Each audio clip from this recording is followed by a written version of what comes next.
have something else I'd like to talk about. Is it more work for me? No. Well, then go ahead. Liz has the conch. It changes the mood a little bit, but I just wanted to go over this because Jer, Ashton, and I just got back from the Children's Oncology Ward at Victoria General Hospital, which was really intense. And I'm not making this all at Feels Time, but I just wanted to say a couple of things.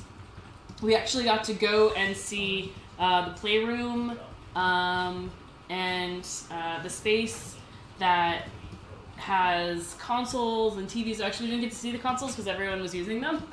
But it was really amazing. Yes, that's good. Yeah, it was really amazing to see like the direct connection from the money that you guys are bringing in that we're raising here. It goes to Child's Play, and then Child's Play is donating this to hospitals really around the world. Like it's a global thing. But seeing like one place and how it's affecting those families and those kids and what they're able to do, and just every little thing from iPads that kids can play dumb games on while they're getting their blood drawn. Because if you're 4 or 5 and you're not used to getting poked, but now because of your illness that's happening all the time, it's a little overwhelming, it's a little scary. But even just like, I'm gonna smash the bugs on this little dumb game makes a difference for a kid who can be distracted. There was a family that we actually got to talk to, a mom and her daughter, and they were excited about the playroom for not only for her, but she was 15 months old, and her siblings are 7 and 10, and they were actually able to come in, and they were scared of the hospital. They didn't know what to expect because of their sister being ill.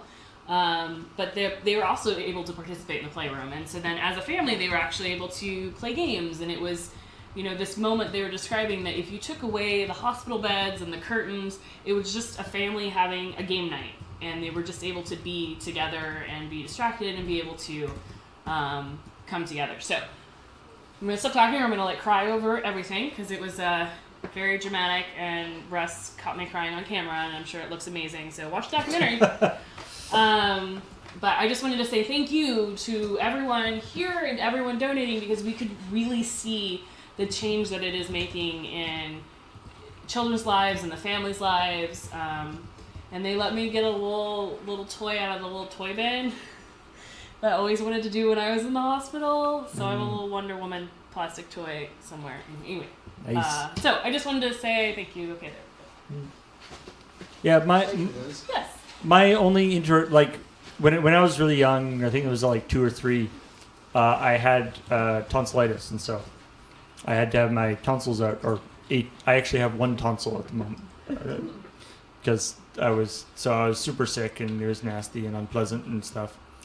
And I got to go to the at one point, when I was considered well enough or whatever, I got to go to there was like a sort of a playroom or whatever at the hospital, and it was the worst thing ever. Not the worst thing, but it was just all there was 2 or 3 toys, just sort of plastic toys there that were broken. It was the worst. And so it's very cool that that is no longer the sad state of affairs.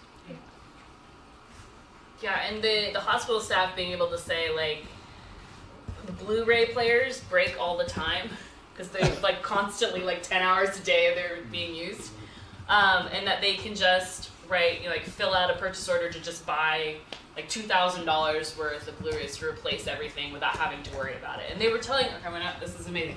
I forgot about this. They were telling stories of before Child's Play had approached them out of the blue, that they would pool together aluminum cans as staff so that they could get the money so that they could buy toys for the kids, the nurses themselves, because they had no hospital funding whatsoever for toys. And it was just really amazing to hear, they were really trying. They would go to garage sales to try to get used stuff so that they could afford it. And now it's not something they even have to worry about. They know that they have this amazing group of people in Child's Play and us and donating. And there were so many hugs and tears. Okay. If this is Vic General? Yeah. Yes. Yeah. Yeah, it was, I believe that was actually, I think the second... I think it was between the second and the third desert bus that that they started getting involved with Child's Play. We tried to sort of make some connection there. So it's so great that they're still there and still doing their stuff, and the program has grown.